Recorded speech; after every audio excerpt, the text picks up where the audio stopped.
Welcome to Fair Game. I'm Kristine Leahy. My guest today is the former WBC Super Welterweight champion from Houston, Texas, Jermell Ironman Charlo. It is good to see you. How you doing? Thank you. So before I have guests on the show, I always will go on your Instagram page, and I noticed two big things. One, very impressive car collection that you have. And two, you have 10,000 more followers than your twin brother. Yep. Do you feel like you are the Insta champ of the family? Because my brother actually was married early, and so I think that had a lot to do. Wait, what? What does that mean? I mean, he was married early. Yeah, so his content that he posted wasn't really like, I was out there living. You know oh, okay. Yeah, he was like married life. Yeah, married life, and then you had eventually, you know. Got it. Single twin at the one day. Okay, who has the better car collection? Of course me. Yeah? Yeah. What are your favorites? I have a 1974 Caprice that I just bought. So I ain't really just buy it, but I mean, I've been having it for, but yeah, I just bought it. Yeah. We've had a lot of boxers on the show, and I know how important having that O at the end of your record is. Of course, yeah. Very, very important. You now have the one. Yeah. How long has it taken for you to get used to having that? I probably took about 3 months. Yeah. It's still shocking to me, you know what I'm saying, knowing that I got a one on my record, but I guess that's just the name of the game. I mean, who knows?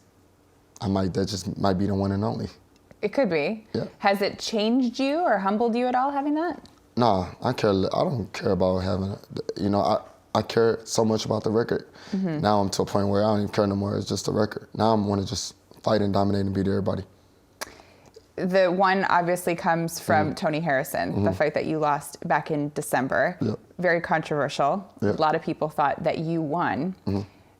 Do you think after you've had a chance to rewatch it, is there anything that you see that's like, okay, maybe I did lose?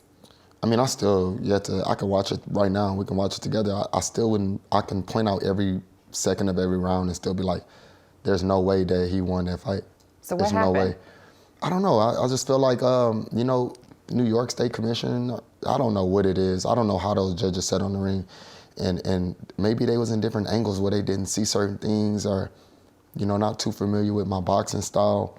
Something wasn't right that night. And I don't understand how they came up with those scores. What do you think it was that they missed?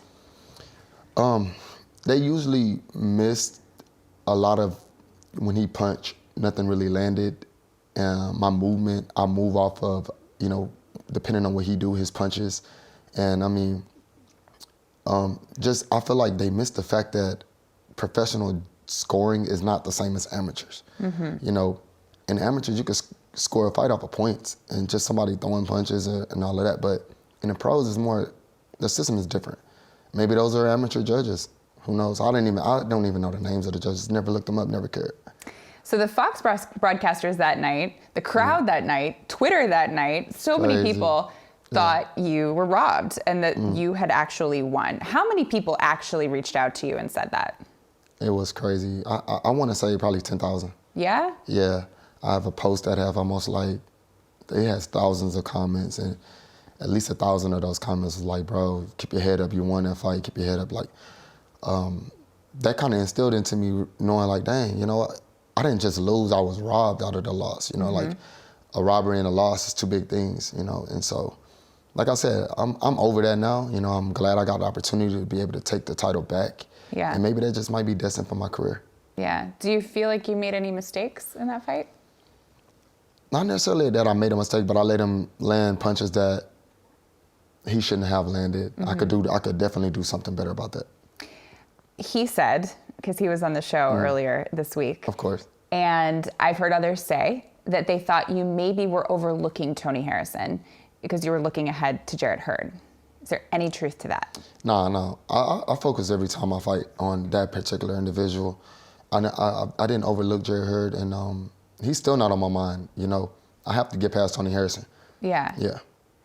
Do you still stand by that he told you in the ring that you had won the fight? I still stand by that. I told him face to face, and he knows. Like after a fight, it felt so unreal that like you know, even he knew that like it kind of feels like he even knows like, dang, I didn't pull this off. Not because he was a B-side or anything like that, but he was you know, congratulations, man. You did it. Like I could see why you're a real champ. Like that. He said that. Yeah, those are the words to me. And I felt like, you know what? Like that's somebody saying right after a hard 12-round fight, you running all around the ring getting hit. And you tell somebody like, you know, like, man, you're a true champion. I see why you're the champ. That's like telling somebody like, y'all lost. Like, I know I didn't edge this fight. Do you think but it's cool, I'll move on. That's kind of how it felt. Do you think it's possible that he was just, you know, being a good sport and saying, hey, you're a great fighter, like respect? No, not at all. No. Because if that was the case, then I would tell you, you know, maybe he was just saying, you know, congrats, you know, hey, we made it through 12, or, you know, hug it out. Like, you know, I shook his hand and walked back to my corner, like, you know, I know I got this fight. Yeah, you guys. I stood next to the referee while he walked off, like he knew the fight was over, like he knew damn, I didn't pull this one off. It was interesting watching because you guys looked like you were so cool and had so much respect for each other before the decision was announced, and then right after is when things got kind of ugly. Like there was a real switch there. I mean, I've never really cared too much about fighters, even after the fight. Yeah. So it would be best for him to try to show good sportsmanship. So I know how to act. I'm gonna offer your reaction. It's not. Yeah. I'm not gonna trip out. You move your way. Y'all go this way. It's cool. Okay. You know, and we was taught these general, these general things as an amateur. You know, shake the coach's hand. Everybody does that. That's like a normal thing in boxing. Yeah. You know, after a hard fight, everybody just put their life on the line, and we all make good money and have a good time. Go and shake your opponent's hand. Show good sportsmanship.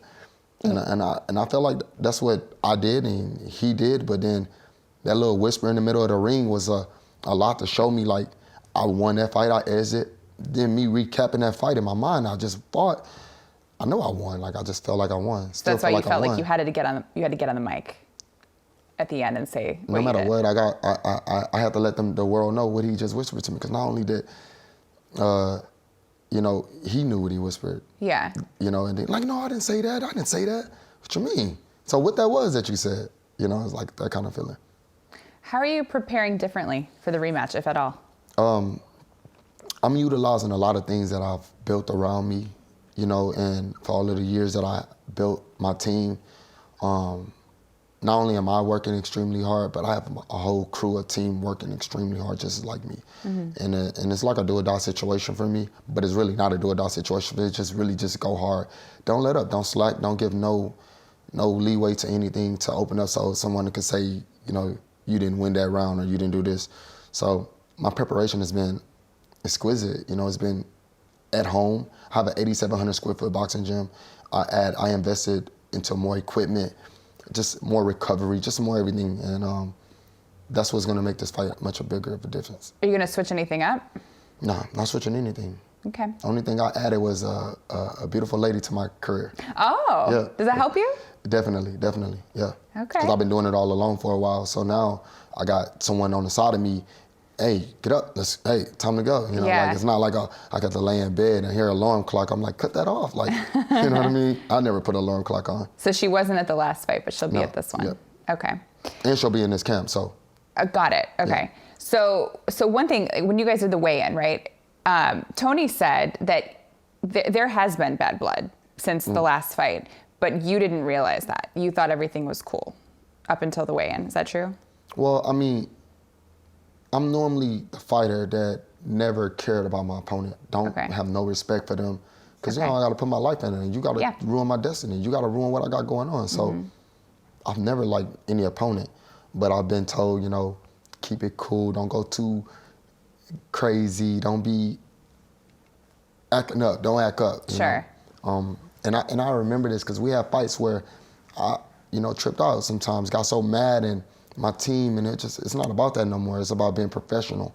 And so these are the things that I've learned. And now it's just like, and these guys, it's almost like they let him do that.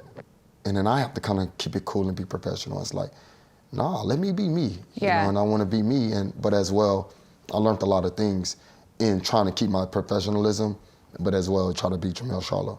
Well, do you have any idea why he might be upset? Like, do you get it? I mean, he's a hater because of the fact that I'm a twin. I'm flyer than him. I'm smarter than him. I feel like I'm a better boxer. I've been a world champion longer. I mean, yeah, it's like a lot. a lot, I got the more attention than everybody. There's a lot of boxers like that. Well, he said, and I'm going to show you some of the clips from what he said, but his biggest thing was he felt like you were lying. Let's see. All right. In the ring, I'm just a smarter fighter. I'm just a smarter guy. I'm just a better guy. I'm a better athlete, and I'm just a smarter athlete. Mentally, he's just not as tough as me. You know, he hasn't been through what I've been through. He hasn't seen what I've saw. You know, so mentally, I just think my mental toughness is at 100. His is at like 36. It showed a lot of character in him for him to go on national TV and lie. It showed me his character and his morals as a man. He's not a man. He's still a little boy. You didn't get enough butt whoopings in your life or something. You didn't get enough because your morals and, like I said, your morality as a man, bro, for you to do that, something wrong. Something wrong. Just in Detroit, where we went how wrong they at, talk. don't worry about it. I beat you enough for everybody else. So. Which actually means nothing to me. Okay. Those are the things that you hear a fighter say. Good height, good way to try to make you seem like you know, little boy and all of this. I'm a grown man and it's obvious. It's not something I gotta go and prove to, you know, a man to tell another man, you know, you're a little boy. That sounds crazy, you know. And the butt whippings, what I've been through, you know, we grew up in the streets of Louisiana and we grew up rough where fighting was something that uncles would say, hey, come here, I got a nephew that'll whoop your nephew, and they would do like have fun doing that. And I was one of the ones that they would call. Mm-hmm. I beat up a whole apartment complex by myself, maybe 17, 18 kids. That's just something that we always did, and it was fun.